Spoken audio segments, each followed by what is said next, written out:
الحمد لله نحمده ونستعينه ونستغفره ونؤمن به ونتوكل عليه ونعوذ بالله من شرور أنفسنا ومن سيئات أعمالنا من يهده الله فلا مضل له ومن يضلله فلا هادي له ونشهد أن لا إله إلا الله وحده لا شريك له ونشهد أن سيدنا ومولانا محمدا عبده ورسوله صلى الله تبارك وتعالى عليه وعلى آله وصحبه وسلم تسليما كثيرا. أما بعد فأعوذ بالله من الشيطان الرجيم. بسم الله الرحمن الرحيم. لقد كان لكم في رسول الله أسوة حسنة لمن كان يرجو الله واليوم الآخر وذكر الله كثيرا. صدق الله مولانا العظيم. رب اشرح لي صدري ويسر لي أمري واحلل عقدة من لساني يفقه قولي. اللهم صل على محمد وعلى آل محمد كما صليت على إبراهيم وعلى آل إبراهيم إنك حميد مجيد. اللهم بارك على محمد وعلى آل محمد كما باركت على إبراهيم وعلى آل إبراهيم إنك حميد مجيد.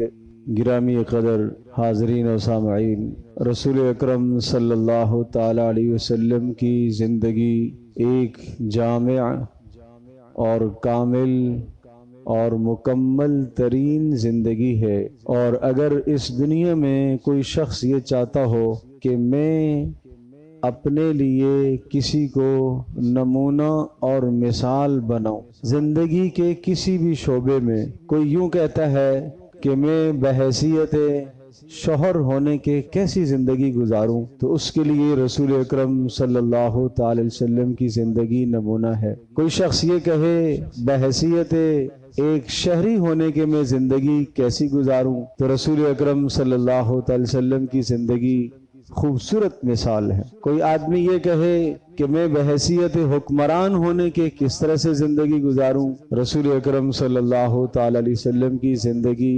خوبصورت اس کے لیے نمونہ ہے. کوئی شخص یہ کہے کہ میں پڑوس کے ساتھ کیا رویہ اختیار کروں تو میں پڑوس کی نظروں میں پسندیدہ کہلاؤں گا، رسول اکرم صلی اللہ تعالی علیہ وسلم کی زندگی اس کے لیے نمونہ ہے. غرض یہ کہ زندگی کا کوئی بھی ایسا پہلو، ایسا شعبہ نہیں ہے جس میں رسول اکرم صلی اللہ تعالی علیہ وسلم کی تعلیمات ہمیں نہ ملتی ہوں. اللہ پاک نے محمد رسول اللہ صلی اللہ تعالی علیہ وسلم کی صرف 23 سالہ زندگی نہیں، یعنی نبوت کا جو دور ہے وہ 23 سالہ دور ہے. اس 23 سالہ دور سے پہلے جو 40 سالہ زمانہ ہے وہ زمانہ بھی رسول پاک صلی اللہ تعالی علیہ وسلم کا محفوظ ہے. یہاں تک کہ پیارے پیغمبر صلی اللہ تعالی علیہ وسلم کی ولادت اور پیدائش سے پہلے کے حالات وہ بھی محفوظ ہیں. رسول اللہ صلی اللہ تعالی علیہ وسلم کی طرف منسوب ہر چیز کے مکمل حالات تفصیلی موجود ہیں. پیارے پیغمبر صلی اللہ تعالی علیہ وسلم منبر پر جب جلوہ افروز ہوئے، دوران واعظ اور دوران بیان کے رسول پاک صلی اللہ تعالی علیہ وسلم کے مبارک اشارات کیا تھے، وہ اشارے بھی محفوظ ہیں. پیارے پیغمبر صلی اللہ تعالی علیہ وسلم کس طرح سے مسکرائے، وہ مسکراہٹ کا انداز بھی کتابوں میں، سیرت کی کتابوں میں محفوظ. کیوں؟ کوئی آدمی کل یہ نہ کہے کہ میں ہنسنے میں آزاد ہوں، جس طرح سے چاہوں ہنسوں. نہیں، رسول اکرم صلی اللہ علیہ وسلم کی زندگی اس کے لیے نمونہ. کوئی آدمی یہ کہے کہ صبح اٹھتے ہی سب سے پہلے کیا کام مجھے کرنا چاہیے، سب سے پہلا اور اول کام کیا ہونا چاہیے، پیارے پیغمبر صلی اللہ علیہ وسلم کی زندگی محفوظ ہے۔ کسی پیغمبر کی اتنی زندگی محفوظ نہیں ہے۔ حضرت آدم علیہ السلام کے مختصر حالات قرآن میں آئے، نوح علیہ السلام کے حالات آئے، ہود علیہ السلام کے حالات آئے، صالح علیہ السلام کے حالات آئے، موسیٰ علیہ السلام، عیسیٰ علیہ السلام کے حالات قدر تفصیل سے آئے، موسیٰ علیہ السلام کے حالات اور زیادہ تفصیل سے آئے۔ لیکن جیسے رسول اکرم صلی اللہ تعالی علیہ وسلم کی زندگی کا ایک ایک گوشہ، ایک ایک لمحہ، ایک ایک عمل محفوظ ہے، ایسے کسی نبی کی زندگی محفوظ نہیں۔ اور یہ اللہ تبارک تعالیٰ نے محفوظ کرائی، ایسا اتفاقی نہیں ہو گیا۔ اللہ تبارک تعالیٰ نے محفوظ کروائی، کیوں؟ اس لیے کہ اس سے بھی زیادہ بہتر زندگی گزارنے کا کوئی معیار نہیں ہے۔ سب سے بلند ترین معیار رسول اللہ صلی اللہ علیہ وسلم کی زندگی، معیاری زندگی ہے، مثالی زندگی ہے۔ کھانے میں بہترین معیار، پینے میں اعلیٰ معیار، پہننے میں اعلیٰ معیار۔ اور عجیب بات یہ کہ غریب کے لیے بھی امیر کے لیے بھی، کوئی غریب آدمی یہ نہیں کہہ سکتا وہ تو بہت بلند مقام کے مالک تھے، میں ان کی طرز زندگی کیسے اپنا سکتا ہوں؟ نہیں، اس غریب کے لیے بھی نمونہ۔ کوئی بادشاہ یہ نہیں کہہ سکتا کہ میرے لیے تو مشکل ہے۔ پیارے پیغمبر صلی اللہ تعالی علیہ وسلم کی زندگی، حضرت صلی اللہ تعالی علیہ وسلم نے جب اقتدار پایا، اس کے بعد رسول پاک صلی اللہ علیہ وسلم کی زندگی اس شخص کے لیے نمونہ۔ زندگی کا کوئی پہلو ایسا نہیں ہے جو محفوظ نہ ہو اور جو امت کے لیے مثال نہ ہو۔ جب یہ بات ہے تو جب ہی اللہ تبارک تعالیٰ نے یہ ارشاد فرمایا، لَقَدْ كَانَ لَكُمْ فِي رَسُولِ اللَّهِ أُسْوَةٌ حَسَنَةٌ، تمہارے لیے تمہارے نبی کی زندگی سب سے بہترین معیار ہے، سب سے بہترین مثال ہے، سب سے بہترین آئیڈیل اور نمونہ ہے۔ کوئی آدمی یہ چاہے کہ میں سب سے معیاری زندگی گزارنا چاہتا ہوں، کس طرح سے پرسکون زندگی میں گزاروں کہ مجھ سے میرے پڑوسی بھی خوش رہے، میرے ماں باپ بھی راضی رہے، میرے گھر والے بھی مجھ سے راضی رہے، تمام کے تمام دانشور عقل مند لوگ مجھ سے راضی رہیں، اور میں اپنے رب کو بھی راضی کر سکوں۔ رسول اکرم صلی اللہ علیہ وسلم کی زندگی بہترین معیار، اس لیے اللہ پاک نے یہ بات ذکر فرمائی، تمہارے لیے تمہارے نبی کی زندگی میں بہترین نمونہ۔ پیارے پیغمبر صلی اللہ تعالی علیہ وسلم کی بے شمار صفات ہے۔ میں اس وقت کی نشست میں رسول اللہ صلی اللہ علیہ وسلم کی 5 صفات کو ذکر کرتا ہوں، 5 سماجی صفات، 5 سماجی خوبیاں۔ آپ علیہ السلام کا نبوت سے پہلے کا سماج کیا تھا، نبوت کے بعد کی زندگی میں تو آپ نے یوں سمجھیے کہ زندگی کے ہر گوشے کی جو رہنمائی کی ہے، مت پوچھئے کیا رہنمائی ہے، میں پہلے کی بات عرض کر رہا ہوں۔ رسول اللہ صلی اللہ تعالی علیہ وسلم کی 40 سالہ زندگی کا خلاصہ، 40 سالہ زندگی کی مثال، 40 سالہ زندگی کی بہترین اور خوبصورت صفات کیا ہیں، وہ آپ کے سامنے اس وقت کی نشست میں ذکر کرتا ہوں۔ اور شاید وہ 5 خوبیاں اور صفات میرے، آپ کے، ہم سب کے عمل میں آ جائے تو ہماری دنیا بھی سنور جائے گی، ہماری آخرت بھی سنور جائے گی۔ حضرت خدیجہ رضی اللہ تعالی عنہا پیارے پیغمبر صلی اللہ تعالی علیہ وسلم کی زوجہ محترمہ ہیں، ام المومنین حضرت خدیجہ رضی اللہ تعالی عنہا۔ پیارے پیغمبر صلی اللہ تعالی علیہ وسلم کا جیسے جیسے وحی کا زمانہ قریب آیا اور نبوت ملنے کا وقت آنے لگا، آپ علیہ السلام کو تنہائی اچھی لگنے لگ گئی۔ آپ غار حرا میں تشریف لے جاتے تھے اور وہاں جا کے بہت طویل کئی دن آپ عبادت کرتے تھے۔ اپنے ساتھ کچھ توشہ ضرورت کا سامان لے جاتے تھے، اور جب وہ ضرورت کا سامان ختم ہو جاتا تھا تو کبھی آپ واپس تشریف لے آتے اور کبھی حضرت خدیجہ رضی اللہ تعالی عنہا وہ سامان پہنچا دیتی تھی۔ یہ رسول اللہ صلی اللہ علیہ وسلم کا معمول تھا نبوت سے کچھ پہلے کا۔ اسی اثناء میں رسول اکرم صلی اللہ تعالی علیہ وسلم پر پہلی وحی نازل ہوئی اور اقرأ بسم ربک الذی خلق کی 5 آیات نازل ہوئی۔ پیارے پیغمبر صلی اللہ تعالیٰ علیہ وسلم کا یہ پہلی بار سابقہ اور واسطہ ایک فرشتے سے پڑھ رہا تھا۔ حضرت صلی اللہ تعالیٰ علیہ وسلم نے جب یہ منظر دیکھا اور فرشتے کو اپنی اصلی حالت اور کیفیت میں دیکھا، رسول پاک صلی اللہ تعالیٰ علیہ وسلم پر بتقاضۂ بشر انسان ہونے کے تقاضے سے کچھ نہ کچھ آپ پر گھبراہٹ طاری ہو گئی۔ پیارے پیغمبر صلی اللہ علیہ وسلم آپ گھر تشریف لائے، بخاری شریف کی روایت ہے، اور گھر میں حضرت خدیجہ رضی اللہ تعالی عنہا کے سامنے سب سے پہلے آپ نے حال بیان فرمایا، حضرت خدیجہ رضی اللہ تعالی عنہا کے سامنے۔ پتہ یہ چلا کہ کوئی بھی ایسا حال ناموافق پیش آئے تو گھر والوں کو بتانے میں کوئی مذائقہ نہیں ہے، یہ رسول اکرم صلی اللہ تعالی علیہ وسلم کی سنت ہے۔ حضرت خدیجہ رضی اللہ تعالی عنہا نے وہ کیفیت دیکھی، گھبراہٹ دیکھی، آپ علیہ السلام کی پریشانی کو دیکھا۔ حضرت خدیجہ رضی اللہ تعالی عنہا نے بہت بلند حوصلے کے ساتھ پیارے پیغمبر صلی اللہ علیہ وسلم کو تسلی دی، اور وہ جو تسلی کے کلمات ہیں وہ 5 صفات ہیں جو رسول اکرم صلی اللہ تعالی علیہ وسلم کی نبوت سے پہلے کی صفات ہیں۔ گویا کہ نبوت سے پہلے کی 40 سالہ زندگی کا خلاصہ یہ 5 باتیں، یہ 5 باتیں جو حضرت خدیجہ رضی اللہ تعالی عنہا نے گنوائی اور ذکر فرمائی۔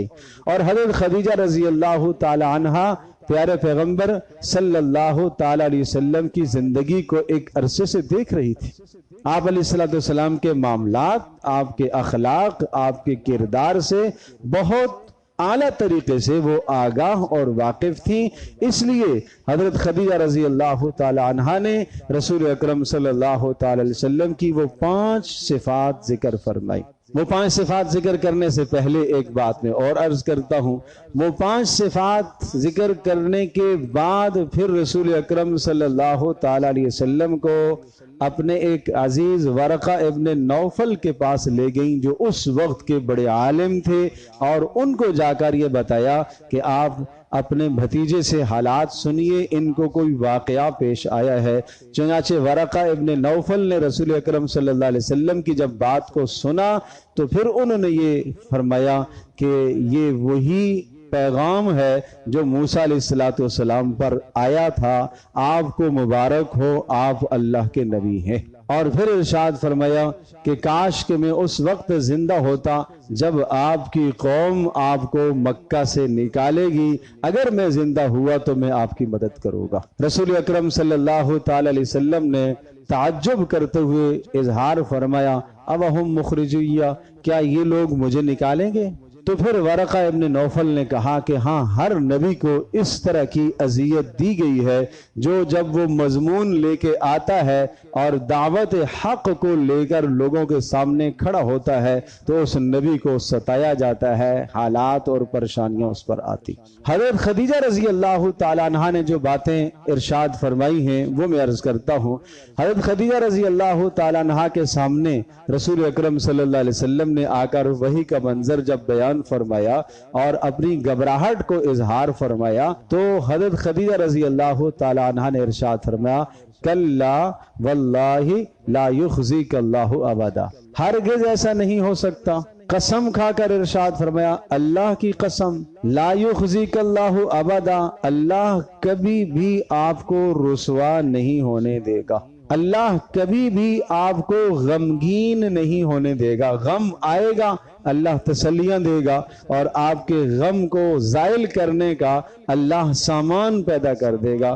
لا یخزیک اللہ ابدا، کبھی بھی اللہ تبارک تعالیٰ آپ کو رسوا نہیں ہونے دے گا، کبھی بھی اللہ تبارک تعالیٰ آپ کو اکیلے نہیں چھوڑے گا۔ یہ سارے کے سارے معنی ہیں اس جملے کے جو حضرت خدیجہ رضی اللہ تعالی عنہا نے فرمایا، لا یحزیک اللہ ابدا، اللہ آپ کو رسوا نہیں ہونے دے گا، اللہ آپ کو رسوا نہیں کرے گا، اللہ آپ کو غمگین نہیں چھوڑے گا، اللہ آپ کو بے یار و مددگار نہیں چھوڑے گا۔ یہ ساری باتیں اس میں ہیں۔ آگے وجوہات ذکر فرمائی کیوں ایسا نہیں ہوگا۔ اس لیے نمبر 1، لِأَنَّكَ تَصِلُ الرَّحِمِ، اس لیے کہ آپ صلح رحمی کرنے والے ہیں۔ پتہ یہ چلا کہ جو شخص صلح رحمی کرتا ہے وہ معاشرے میں کبھی ذلیل و رسوا نہیں ہوتا، اس کو اللہ عزتیں دیتا ہے۔ یہ رسول اکرم صلی اللہ تعالیٰ علیہ وسلم کی نبوت سے پہلے کی زندگی بیان ہو رہی ہے. نبوت کے بعد تو پھر صلہ رحمی کے متعلق کیا ارشاد فرمایا مت پوچھیے. میں وہ بات کہہ رہا ہوں نبوت سے پہلے کی زندگی. انک لتصل الرحم، آپ تو صلہ رحمی کرتے ہیں. تو حضرت خدیجہ رضی اللہ تعالی عنہا کے اس فتوے سے، اس ارشاد سے یہ بات معلوم ہوئی ہے کہ جو آدمی معاشرے میں صلہ رحمی کو اپنا مزاج بناتا ہے، اللہ تبارک و تعالی اس کو کبھی بھی ذلیل اور رسوا نہیں ہونے دیتا، اللہ اس کو عزت دیتا ہے. اور آپ غور فرمائیے، رسول اکرم صلی اللہ تعالی علیہ وسلم حضرت خدیجہ کے پاس آئے تو کہاں سے آئے؟ غار حرا سے آئے، اور غار حرا میں کئی دن عبادت کر کے آئے، کئی دن تنہائی میں گزار کے آئے. حضرت خدیجہ رضی اللہ تعالی عنہ نے وہ غار کی عبادت کا کوئی پہلو ذکر نہیں فرمایا کہ آپ تنہائی میں اللہ کی عبادت کرنے والے تھے، آپ وہاں جا کے اللہ کو یاد کرنے والے تھے. ان میں سے کوئی پہلو ذکر نہیں فرمایا، اس لیے کہ وہ تمام کے تمام اعمال بہت بلند ترین اعمال ہیں، عبادات ہیں، لیکن وہ عبادات اپنی ذات کے لیے. انک لتصل الرحم، یہ سماج کی بات ہے، یہ معاشرے کی بات ہے. اور پھر صلہ رحمی کے متعلق پیارے پیغمبر صلی اللہ تعالی وسلم نے اور باتیں نبوت کے بعد جو ارشاد فرمائی ہیں اور جو امت کو ہدایات دی ہیں وہ بھی بے مثال ہیں. رسول اکرم صلی اللہ تعالی علیہ وسلم نے یہ ارشاد فرمایا کہ لیس الواصل بالمکافی، برابری کرنے والا آدمی صلہ رحمی کرنے والا نہیں ہوتا. صلہ رحمی کرنے والا کون ہے؟ فرمایا جس سے کوئی تعلق کو توڑ رہا ہو تو یہ تعلق کو جوڑنے کی کوشش کرے، یہ ہے صلہ رحمی. اور قرابت داریوں کے متعلق قرآن مقدس سورۃ النساء شروع میں ارشاد فرمایا واتقوا اللہ الذی تساءلون بہ والارحام. صلہ رحمی کے معاملے میں بھی اللہ پاک سے ڈرو، اور صلہ رحمی کے معاملے میں اللہ کے یہاں پوچھا جائے گا.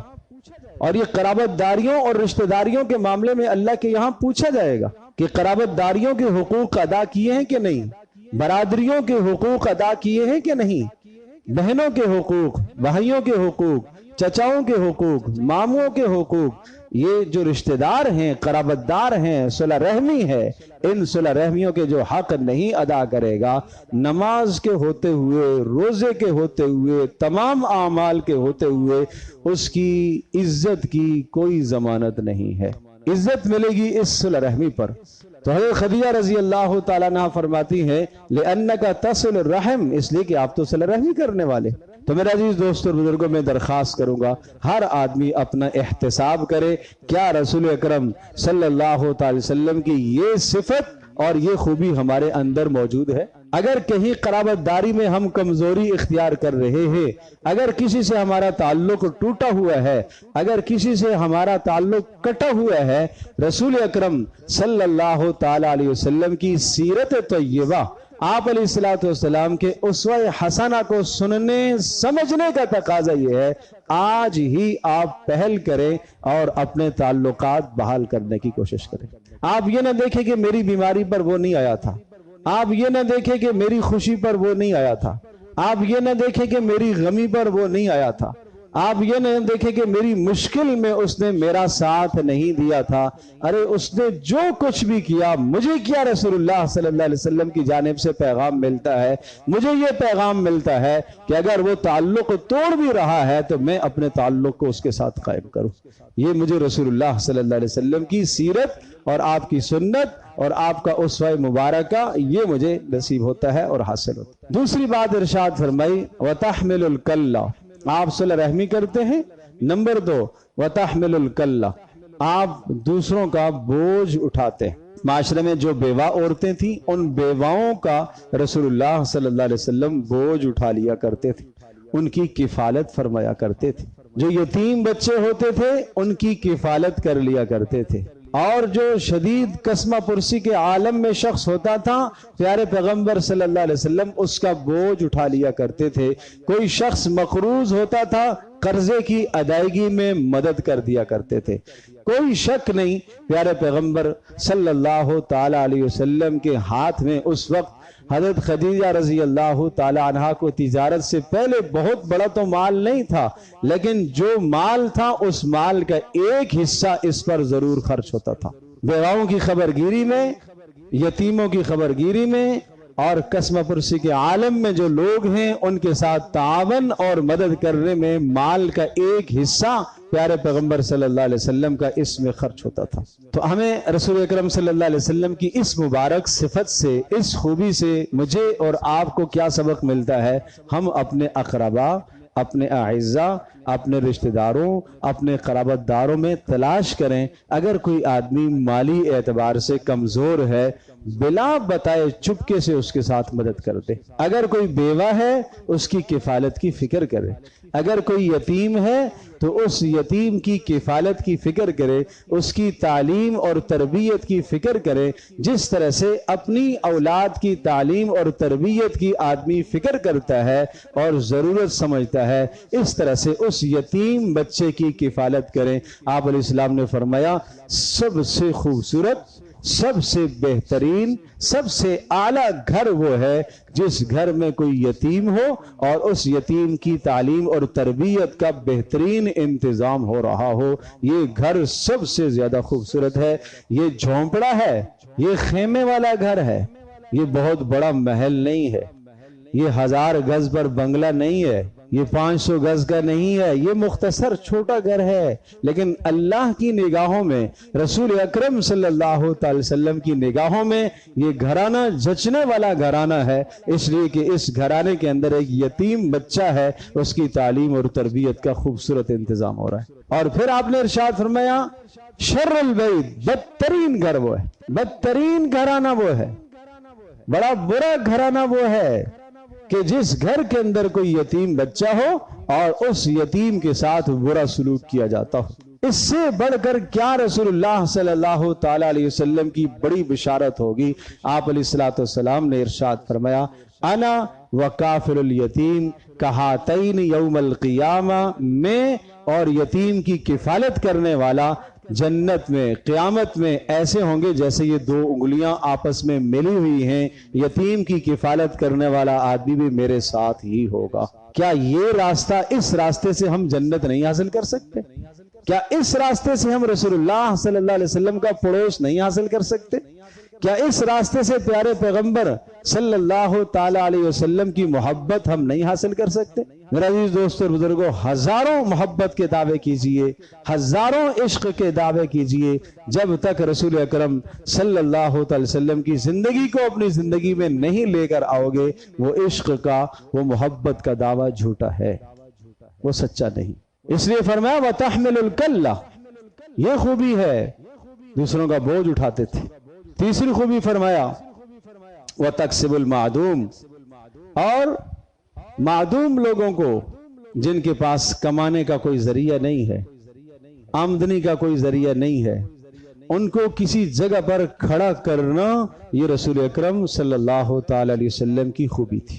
ان کو ایسے اسباب فراہم کرنا کہ وہ اپنے پاؤں پر کھڑے ہو جائیں، یہ رسول اللہ صلی اللہ علیہ وسلم کی خوبی تھی۔ ہم 2 آدمی مل کر، 3 آدمی مل کر، 4 آدمی مل کر، آپ کیوں ٹرسٹ کو دیکھتے ہیں؟ آپ کیوں ویلفیئر کو دیکھتے ہیں؟ آپ 3 آدمی، آپ 4 آدمی، آپ 5 آدمی، آپ 10 آدمی ایک ویلفیئر ہے۔ آپ 10 افراد مل کر خاندان میں 10 اچھے ذی وقار افراد ہیں خاندان کے، اور اس خاندان میں ایک یتیم بچہ رول رہا ہو، یہ ان کے لیے امتحان اور آزمائش نہیں ہے؟ اس یتیم کی کفالت کرنے والا کوئی نہ ہو اور وہ بیوہ بھیک مانگ مانگ کے اپنے یتیم بچے کو پال رہی ہو، یہ ان 10 افراد کے اوپر دبا نہیں ہے۔ اسی طرح سے کوئی بیوہ ہو جائے اور اس کی کفالت کرنے والا کوئی نہ ہو، یہ 10 افراد، یہ 5 افراد کیا اس کی ہمت نہیں رکھتے کہ ہر ماہ اپنی آمدنی میں سے کچھ نہ کچھ حصہ مخصوص اس مقصد کے لیے کر لیں؟ یا کوئی ایسا خاندان کے اندر آدمی آ جائے کہ جس کے حالات خراب ہو گئے ہیں، اچھی خاصی مزدوری ملازمت تھی، اچھے حالات تھے، لیکن اس جہان کے اندر تو حالات ہوتے رہتے ہیں۔ تلک الایام نداولها بین الناس، کبھی مال ہے، کبھی مال نہیں ہے، کبھی مالداری ہوتی ہے، مال دے کر اللہ آزماتا ہے، کبھی مال لے کر اللہ آزماتا ہے۔ میرے عزیز دوستوں اور بزرگوں، یاد رکھنے کی بات ہے، جس سے اللہ نے مال لے لیا، پہلے بہت کچھ تھا، اس سے اللہ نے لے لیا، یہ اس کا امتحان تو ہے، لیکن شاید میرا اور آپ کا بھی امتحان ہو۔ یہ میرا اور آپ کا بھی تو امتحان ہے کہ ہم نے اس کے لیے کیا کیا ہے۔ اللہ اکبر، اللہ اکبر۔ وَآتُوهُم مِّن مَّالِ اللَّهِ الَّذِي آتَاكُمْ۔ عجیب بات، قرآن مقدس جہاں مال کے خرچ کرنے کی بات کرتا ہے، غور کیجئے گا، جہاں مال کو خرچ کرنے کی بات کرتا ہے، قرآن یہ لفظ کہتا ہے وَمِمَّا رَزَقْنَاهُمْ، جو ہم نے تمہیں دیا اس میں سے لگاؤ۔ وَآتُوهُم مِّن مَّالِ اللَّهِ الَّذِي آتَاكُمْ، اللہ کے اس دیے ہوئے مال میں سے لگاؤ جو اللہ نے تمہیں عطا کیا۔ سمجھایا یہ جا رہا جو مال آپ نے اپنی محنت اور مزدوری سے کمایا ہے، اس مال میں صرف آپ کا حق، آپ کے بیوی بچوں کا حق نہیں ہے، آپ کے اقربا، آپ کے اعزا، یتیموں کا، بیواؤں کا، اور اس طرح سے قسمہ پرسی کے عالم میں جو لوگ زندگی بسر کر رہے ہیں ان تمام کے تمام لوگوں کا حق ہے اس میں۔ وَآتِ ذَا الْقُرْبَى حَقَّهُ وَالْمِسْكِينَ، قرآن مقدس میں ارشاد ہے قرابت داروں کے حق ادا کرو، مساکین کے حق ادا کرو، یتامہ کے حق ادا کرو، غرباء کے حق ادا کرو، یہاں تک کہ مسافروں کے حق بھی ادا کرو۔ سمجھایا یہ جا رہا جو مال آپ نے کمایا ہے اور اللہ تبارک تعالیٰ نے یہ مال آپ کو عطا فرمایا، اس مال میں آپ اکیلے نہیں ہیں، کمایا آپ نے ہے، مزدوری آپ نے کی ہے، مشقت آپ نے کی ہے، لیکن اس مال کا مصرف، اول مصرف آپ کی اولاد، آپ کے بیوی بچے ہیں، آپ کے ماں باپ ہیں، پھر اس کے بعد الاہم فالاہم آپ کے اقربا، آپ کے اعزا، وہ اس مال کا بہترین مصرف ہیں۔ کیا آپ جانتے ہیں شریعت یہ کہتی ہے کہ زکوٰۃ سب سے پہلے اپنے اقربا میں تلاش کرو۔ اتنا خوبصورت دین، اتنا خوبصورت دینی مزاج کہ آپ اپنے اقربا میں پہلے تلاش کرو، ان کو دو۔ ہاں اقربا میں بتایا اوپر نیچے زکوٰۃ نہیں لگے گی، معنی یہ کہ آدمی اپنے ماں باپ کو زکوٰۃ، دادی دادا کو نہیں دے سکتا، اپنے نیچے والوں کو، بیٹے کو، بیٹی کو، پوتے پوتی، نواسے نواسی کو آدمی نہیں دے سکتا، شوہر بیوی کو، بیوی شوہر کو زکوٰۃ نہیں دے سکتی، لیکن اطراف کے رشتے تو ہیں۔ بھائی بھائی کو دے سکتا ہے، بھائی بہن کو دے سکتی ہے، بہن بھائی کو، آدمی اپنے ماموں کو، اپنے چچا کو، اپنی خالہ کو، اپنی پھوپھی کو، ان کو دے سکتا ہے اگر وہ مستحق زکوٰۃ ہے، تو یہ پہلے مصارف ہیں آپ کے۔ تو اس لیے فرمایا کہ وَتَقْسِبُ الْمَعْدُومِ، جو بے روزگار ہوتے تھے اور معاشرے میں ایسے لوگ ہوتے تھے جو قصبہ پرسی میں زندگی گزار رہے ہوتے تھے، آپ علیہ السلام ان کو کھڑا کرتے تھے۔ آپ علیہ السلام ایسے اسباب اختیار فرماتے کہ وہ اپنے پاؤں پر کھڑے ہو جاتے۔ یہ رسول اللہ صلی اللہ علیہ وسلم کا اسوہ حسنہ ہے۔ اور اسی طرح سے چوتھی صفت ذکر فرمائی وَتَقْرِ الضَّيْفِ، پیارے پیغمبر صلی اللہ علیہ وسلم، حضرت خدیجہ فرماتی ہیں آپ کی یہ صفت ہے کہ آپ مہمان نواز ہیں۔ مہمان نواز آدمی کبھی رسوا نہیں ہوتا، آپ مہمان نواز ہیں۔ کیا ہی پوچھئے رسول اللہ کی مہمان نوازی کا، کیا ہی پوچھئے پیارے پیغمبر صلی اللہ علیہ وسلم کی مہمان نوازی کا حال۔ آپ علیہ السلام کے متعلق صحابہ فرماتے کبھی بھی ایسا نہیں ہوتا ہم آپ کے گھر میں آتے اور آپ کے پاس سے کچھ چکھے بغیر واپس جاتے، کبھی ایسا نہیں۔ کچھ چکھنے کا ہوتا، وہاں حال تو یہ تھا 3 ماہ گزر جاتے، 3 چاند آ جاتے، چولہا بھی نہیں جلتا تھا، لیکن پھر بھی مہمان نوازی کا یہ حال تھا۔ فرمایا کچھ نہ ملتا، علم کی کوئی بات ارشاد فرما دیتے، وہ بھی ہم چکھ لیتے۔ معنی یہ ضروری نہیں تھا کہ کوئی کھانے کی چیز ہی ہو، اگر کھانے کی چیز نہ ہوتی کوئی نفع کی بات آپ ارشاد فرما دیتے۔ گویا کہ سخی آدمی، فیاض آدمی، خرچ کرنے والا آدمی، سخاوت اختیار کرنے والا آدمی ہمیشہ دوسرے کی خیر خواہی سوچا کرتا ہے۔ میرے بول سے، میرے جملے سے، میرے مال سے، میری ذات سے کس طرح سے اس شخص کو فائدہ پہنچے، یہ رسول اکرم صلی اللہ علیہ وسلم کی خاص خوبی تھی۔ یہ ہے تقریر الضیف، آپ مہمان نواز تھے۔ اور عربوں میں مہمان نوازی کا رواج تو بہت زیادہ تھا، اور پیارے پیغمبر صلی اللہ تعالی علیہ وسلم ان سب میں سب سے زیادہ فائق اور بلند تر تھے۔ آپ علیہ السلام مہمان نوازی میں سب سے آگے تھے۔ تو ہم بھی اس عادت کو اپنائیں بھائی، مہمان نوازی کا، فیاضی کا۔ یہ دیکھو، اس کا یہ معنی نہیں ہے کہ آپ کے پاس مال نہیں ہے تو آپ اپنے آپ کو شدید مشقت میں مبتلا کر کے جو اللہ نے حیثیت عطا فرمائی ہے اس میں سے آپ خرچ کریں۔ پیارے پیغمبر صلی اللہ علیہ وسلم کا تو بلند ترین مزاج یہ تھا کہ جب کوئی حاجت مند آتا، نہیں بھی ہوتا، آپ علیہ السلام فرماتے جاؤ کسی سے میری طرف سے قرض لے لو، جب میرے پاس ہوں گے میں لوٹا دوں۔ یہ بلند ترین معیار تھا آپ کی زندگی کا۔ لیکن میرے دوستو بزرگوں، ٹھیک ہے جو آپ کے پاس حیثیت ہے، الغنا غنا النفس، مالداری تو دل کی مالداری ہوا کرتی ہے، دل کے اندر خیر خواہی کا جذبہ ہو۔ اس پر ایک حدیث یاد آئی، سناتا ہوں۔ ایک آدمی کو حدیث پاک میں آتا ہے اللہ نے مال بھی دیا ہے خوب اور خرچ کرنے کا جذبہ بھی دیا ہے، دن رات خرچ کرتا ہے، اللہ کی راہ میں مال لوٹاتا ہے۔ ایک دوسرا آدمی ہے، اس کو مال تو نہیں ملا ہوا لیکن اندر کا جذبہ اس کا فیاضی کا ہے، خرچ کرنے کا ہے، اور وہ یہ کہتا ہے کہ اے اللہ جیسے اس کو مال ملا ہے اگر مجھے مال ملے تو میں بھی تیرے راہ میں ایسے ایسے خرچ کروں جیسے اس نے خرچ کیا۔ رسول اللہ صلی اللہ علیہ وسلم نے فرمایا ثواب میں دونوں برابر ہیں، دونوں برابر۔ اس نے کچھ نہیں خرچ کیا، اس کا جذبہ ہے خرچ کرنے کا۔ اور ایک آدمی نے اپنا مال برباد کیا، تباہی میں لگایا اور ضائع کیا اس نے اپنے مال کو، اور دوسرا دیکھ کے کہتا ہے میرے پاس مال ہو تو میں بھی ایسی موج مستی لٹاؤں جیسے وہ کر رہا ہے۔ فرمایا گناہ میں دونوں برابر ہیں۔ اللہ تو نیتوں کو جانتا ہے۔ اور پانچویں بات ارشاد فرمائی وَتُعِينُ عَلَى نَوَائِبِ الْحَقِّ، جب کوئی بڑی مصیبت میں گرفتار ہو جاتا تو آپ مدد فرماتے۔ اس سے مراد ناگہانی آفات ہیں، جب ناگہانی آفات میں کوئی مبتلا ہو جاتا ہے، سیلاب کی زد میں آ جاتا ہے، زلزلے کی زد میں آتا ہے، کوئی آسمانی آفت آ جاتی ہے جس کی وجہ سے کسی کا مالی نقصان ہو گیا، جانی نقصان ہو گیا، کسی بھی مصیبت میں کوئی گرفتار ہو گیا، پیارے پیغمبر صلی اللہ علیہ وسلم اپنی خدمات کو پیش فرمایا کرتے تھے۔ تو یہ 5 خوبیاں حضرت خدیجہ رضی اللہ تعالیٰ عنہ نے گنوائی ہیں۔ ارشاد فرمایا لِأَنَّكَ تَصِلُ الرَّحِمْ، آپ صلح رحمی کرنے والے ہیں۔ نمبر 2 وَتَحْمِلُ الْكَلَّ، آپ دوسروں کا بوجھ اٹھانے والے ہیں۔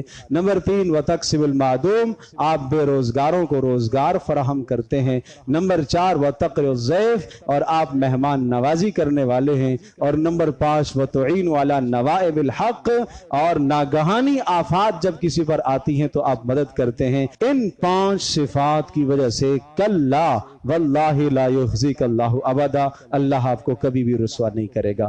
آج میں ان 5 صفات کو اپنا لوں، آپ اپنا لیں، اللہ دنیا میں بھی عزتیں عطا فرمائے گا اور آخرت میں بھی اللہ عزتیں عطا فرمائے گا۔